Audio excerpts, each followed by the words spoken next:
welcome to Winchester News Online Review of the Year. I'm Emma Wright. Coming up, how the floods devastated Hampshire, police find an AK-47 in drugs raid, residents battle to keep trucks at bay, and Spitfires fly high in Conference South, and more stripes for breeding at Marwell Zoo. This winter, Hampshire experienced some of the worst flooding since records began. In one village, water flowed down the main street for 6 weeks. Our environment correspondent Laura Allen watched the crisis unfold. It was the village of Hambledon that saw some of the worst of the flooding this year. The saturated river Meon caused excess water to fall down to the valley and into the residents' homes, filling basements with excess sewage water. We'll get through it, British stoicism, but it's a struggle. A pipe was placed through the main street to try and tackle the level of surface water, but the coming weeks saw cuts being made to the accredited community safety officers who were helping with the clean-up. Next, the flooding came closer to home and hit the city of Winchester. Concern came when the River Itchen's water level was raised by the relentless rainfall. But help came from an unlikely source in firemen, army troops and council volunteers. Despite the community spirit, it began to take its toll on local residents and business owners. We feel we're being sacrificed to save public buildings in the River Park area. I'm a bit bored of it. That's my feelings. I'm bored and tired and want it to stop raining. Oh yeah, I mean we closed yesterday because when I came in it was just like the water was getting out of hand. Obviously with it affecting the toilet area, so the guests can't use the toilets, the team can't use the toilet, so it's not really safe to work in. It's very frustrating, just wish it would stop raining, and all the forecasts are that it's going to get worse before it gets better, so yeah, just keeping our fingers crossed that we can manage. The floods even managed to leak into the Football League, as Winchester City postponed 37 games by the 5th of February this year, with the water level in the road reaching 2 feet at its peak. The saturated River Meon filling basements with excess sewage water. Body cameras, drug raids and hero dogs, Hampshire's police force has been in the headlines. Our crime correspondents take us through some of the major stories on their beat. David Williamson of Howard's Mead, Pennington, will spend 11 years behind bars after an Operation Fortress investigation found him guilty of possession of a firearm and supplying drugs. We will often find weapons when we're doing drugs searches, but it's incredibly unusual to find a weapon such as an AK-47. In this home off Crooksby Road near Farnham, Surrey residents Christine and Lucy Lee were found dead, along with the bodies of 4 puppies. Police arrested an 82-year-old dog breeder who has now been identified as John Lowe of Tilford in Farnham. Mr. Lowe has now been charged with 2 counts of murder and possession of a firearm with intent to endanger life. Dogs like Roxy and her colleague Kane will be given the same honours as their 2-legged partners and receive a certificate of service when they retire. The changes highlight the importance that's placed on police dogs and their support within the extended police family. As such, we're delighted they now receive the recognition they deserve. In surveys carried out by Hampshire Police, over 90% of the public backed the use of these body-worn videos. However, some civil liberty groups have raised concerns over officers' powers to switch the cameras on and off. One of the things that make me feel very uncomfortable is that if this is about accountability, then the police shouldn't be the ones that have immediate access to the footage. I regard the present scheme as profoundly unsatisfactory. The police should be recording every single interaction with the public. National lead in developing policy for the use of this technology is Hampshire's Chief Constable. I understand that people would be worried about any Big Brother aspects of society, and that's why we've taken such measures in creating the guidance. One of the principles is that the body-worn video, although an independent witness, will never fully replace conventional evidence. So policing will always be about the police officer dealing with the public. The winter storms have made the task of restoring Southsea Pier even more challenging. Our business and finance correspondent John Wilson reports on that project and other community efforts to revive some of the county's old landmarks.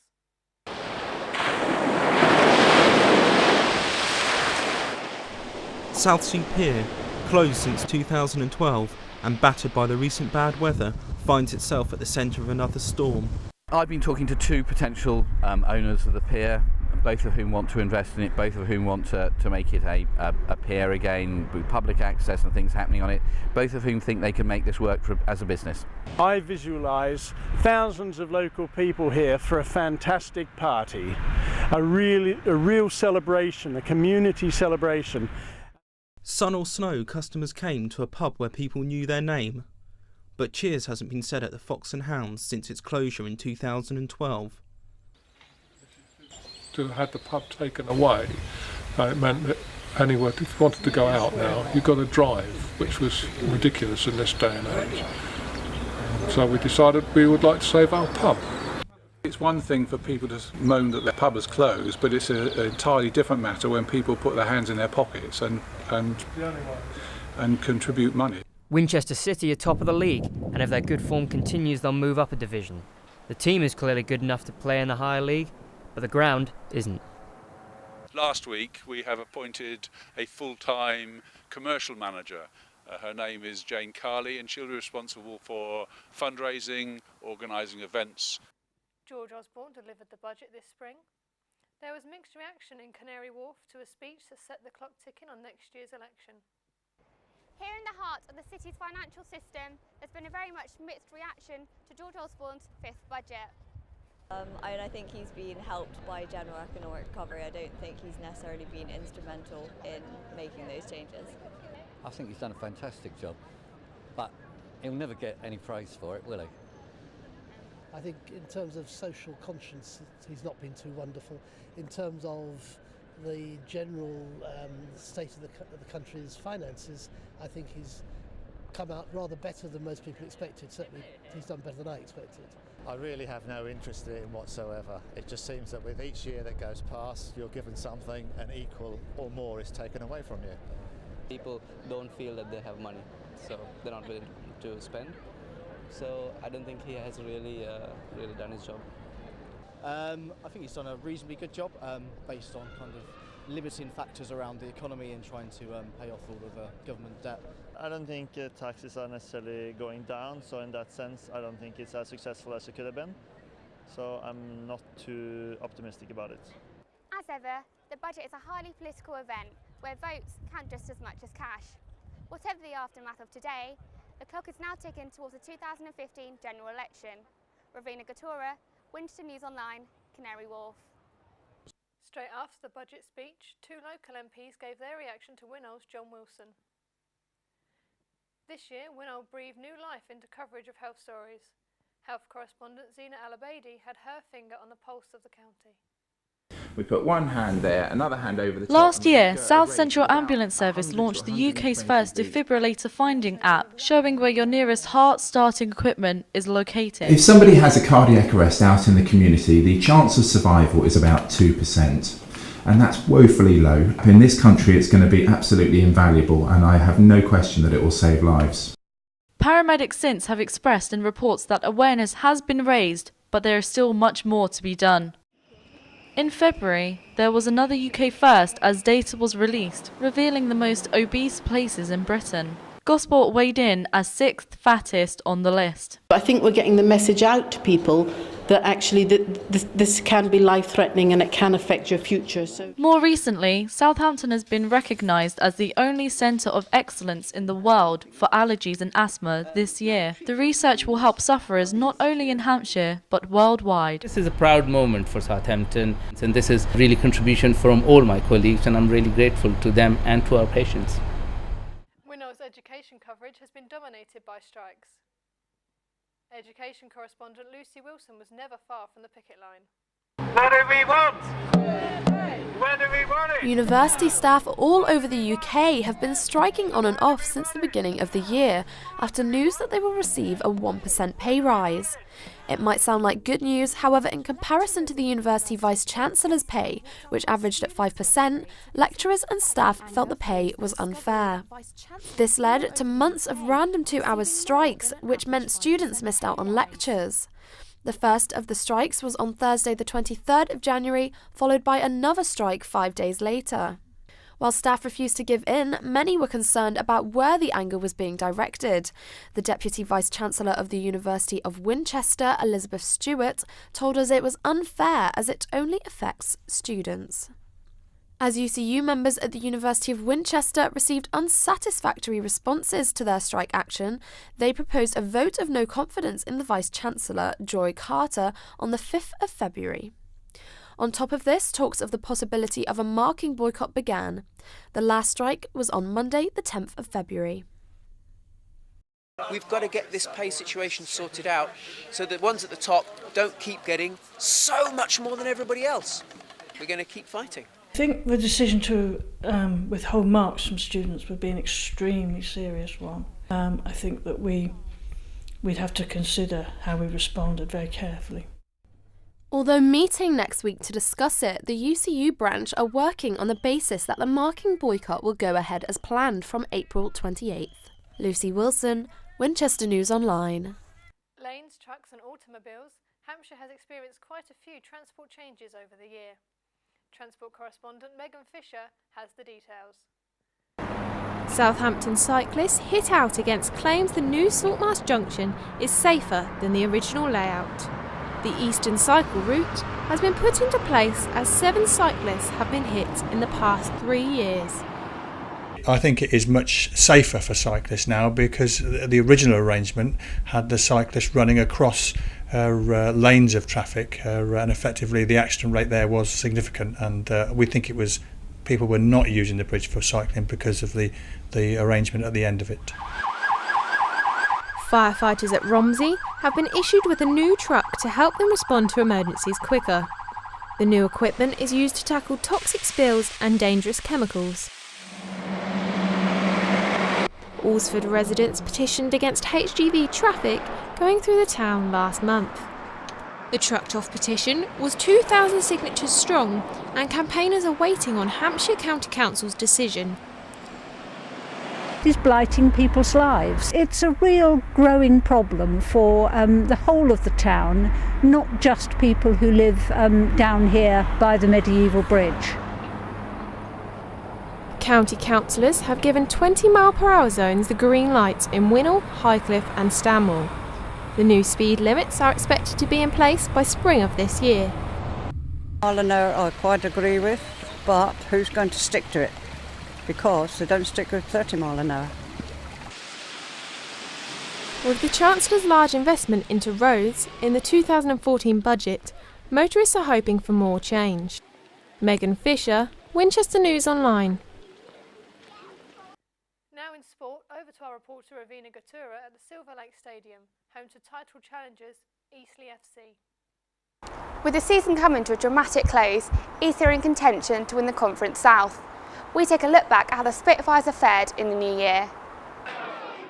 With a tough schedule to look forward to and Bromley sitting comfortable at the top of the table, Eastleigh knew that winning the Conference South would be a tough ask.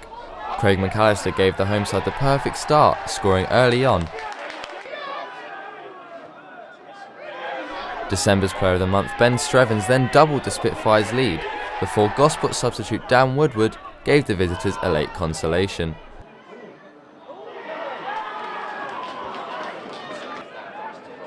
Eastleigh held on to win their 7th game in a row, giving them a perfect start to 2014.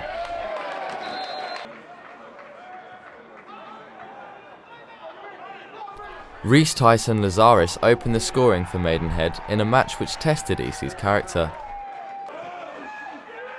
Reece Connolly got the Spitfires back on level terms, but Matt Ruby put the away side back ahead before half-time.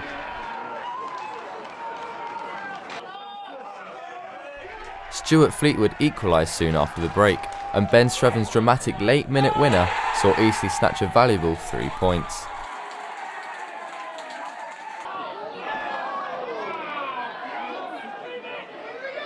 Two goal of the season contenders saw the Spitfires go deservedly ahead when they faced playoff hopefuls Weston-super-Mare. Reason's goal continued an impressive season for the striker.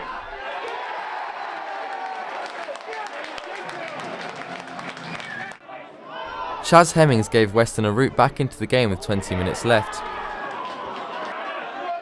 But veteran striker Craig McAllister wrapped up all 3 points for the Spitfires, closing the gap at the top of the table.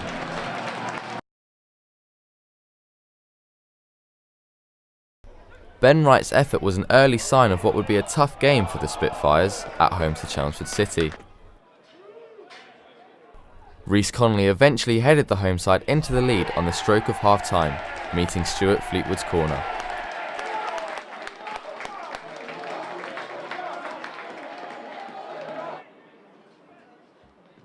Ben Streven's late header summed up a frustrating night for Eastleigh, but the win took them 2 points away from table toppers Bromley.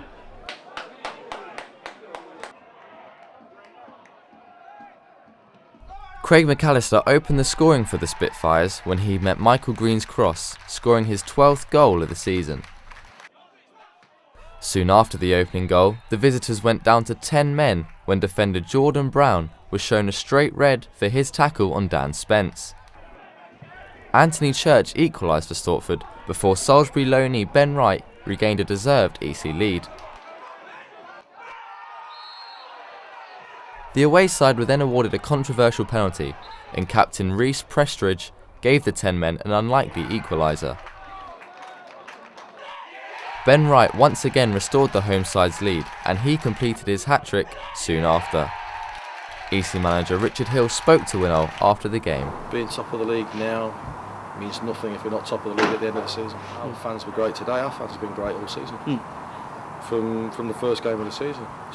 At times we were very, very critical. I don't mind saying that, I don't mind saying it publicly.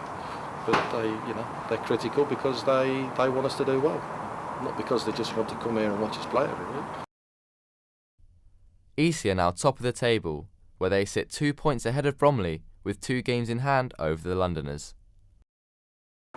But Eastleigh haven't dominated all of this year's excitement.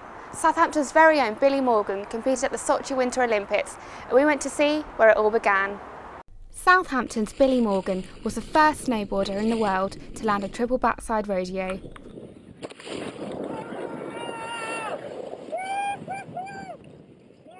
And it started here, 10 years ago at the Alpine Snow Sports Centre, Southampton.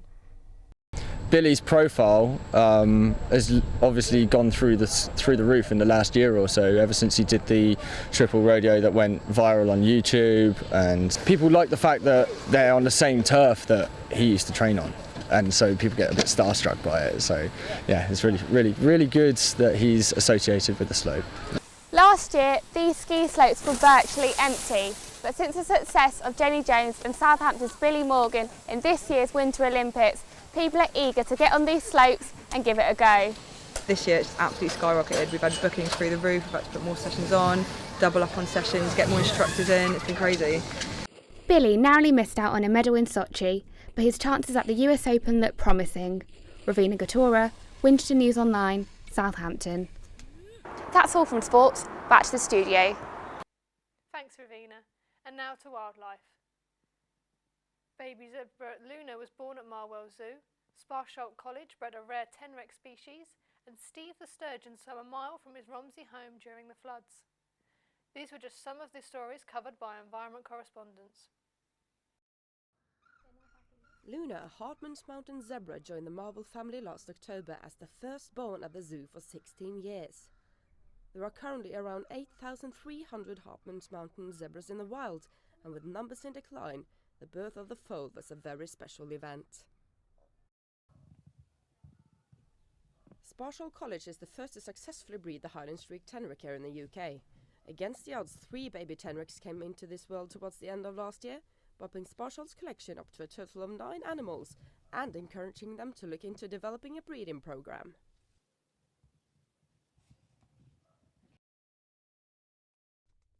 An adventurous sturgeon by the name of Steve set out on a journey aided by this year's flooding. Sturgeons normally migrate in the wild, and believed to be acting on instinct, the fish travelled all the way to a puddle behind a car wash a mile away from his home.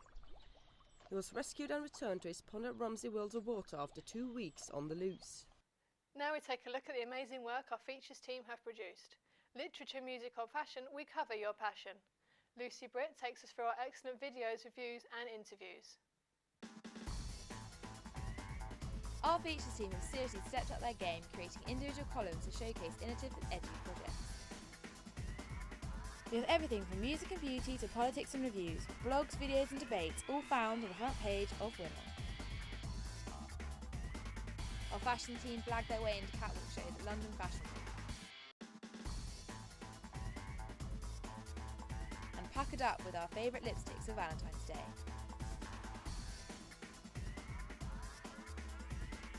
If music is more your thing, we got up close and personal with upcoming artist Uriel. And Winchester's own Frank Turner, who returned to his hometown to play out sold-out show.